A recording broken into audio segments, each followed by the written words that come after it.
Bien se nourrir n'est pas toujours chose facile. Aujourd'hui, trop de jeunes se nourrissent mal. Ceux-ci ont adopté de mauvaises habitudes alimentaires. Les spécialistes sont d'accord pour dire que l'obésité est en augmentation dans les pays développés, y compris en France. Plutôt que de manger du poisson, des légumes et des fruits, les jeunes préfèrent consommer des frites, des gâteaux, des glaces ainsi que des boissons sucrées.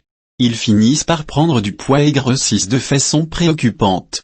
Le docteur Lombert, spécialiste de ce problème, nous explique: « Je finis juste une étude sur l'obésité et les jeunes. Actuellement environ 12% des enfants français sont atteints d'obésité.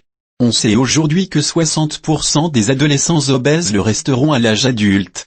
La nourriture n'est pas la seule cause car évidemment l'hérédité et le manque de sport ou d'exercice en sont également responsables. » L'enquête menée a révélé également que 30% des adolescents ignorent ce qu'est un repas équilibré et 21% d'entre eux boivent du Coca-Cola dès le petit déjeuner, ce qui amène un apport de sucre trop important.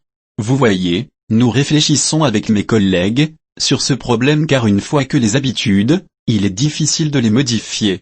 Notre conseil vis-à-vis des jeunes consiste à leur dire qu'ils ont besoin de 3 repas principaux par jour plus un goûter vers 16 heures. Beaucoup d'entre eux mangent à toutes les heures de la journée. On insiste sur le petit déjeuner, que 8% des enfants sautent quotidiennement. Celui-ci est le plus important de toute la journée et doit comporter une boisson chaude, un laitage, un fruit frais, des céréales et des tartines de pain à la confiture ou au beurre. Le déjeuner doit comprendre des protéines, poisson ou viande ou œufs, des légumes ou féculents, un laitage et un fruit. Le goûter, de même, est important car il permettra de prendre par la suite un dîner plus léger.